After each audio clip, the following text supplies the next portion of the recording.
All right, listen up. If you're still out here thinking the pendulum step is just some fancy bouncing around, you're doing it wrong. This isn't just hopping up and down like a kangaroo. This is one of the slickest, most effective footwork patterns in fighting. When done right, it makes you impossible to hit, keeps you constantly in and out of range, and lets you attack when your opponent least expects it. Today, I'm breaking it down step by step, so by the end of this, you'll be floating like a ghost and snapping punches like a whip. Let's get into it. First things first, your stance is everything. Feet should be shoulder width apart, not too wide, not too narrow. Your weight? Always on the balls of your feet. If you're flat-footed, you're slow. If you're slow, you're a sitting duck. Simple as that. The whole point of the pendulum step is to stay light, constantly shifting, always ready to explode in or slip out of danger. Now let's talk about throwing hands. When you throw a punch, don't muscle through it. This isn't about brute strength, it's about snap and fluidity. Imagine whipping your shoulders forward instead of pushing your punch. It should feel like a crack of a whip, not a shove. That's what makes your strike sharp, fast, and hard to read. If you do it right, you're landing before they even know what hit them. But here's the thing, none of this works if you're gassing out after 2 rounds. You need cardio. Long-distance running builds that gas tank, and sprints give you that explosive movement. If you can't bounce for 5, 6, 7 rounds straight, you're gonna get picked apart by someone who can.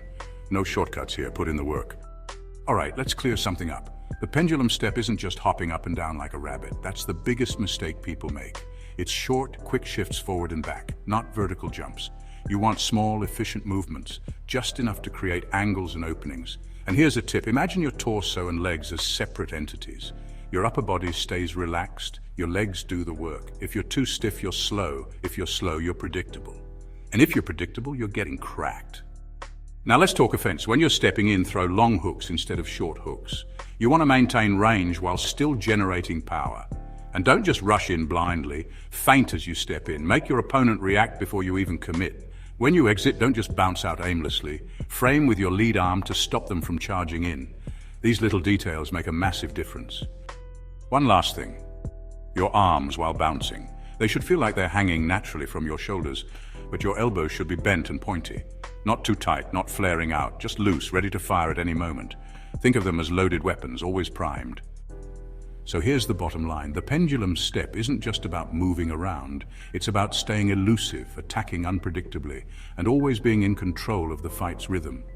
If you can get this down, you're not just moving, you're gliding, floating, dictating every exchange. And that's what separates average fighters from killers. Now go drill this, put in the work, and when you start making people miss by inches and countering before they can react, thank me later.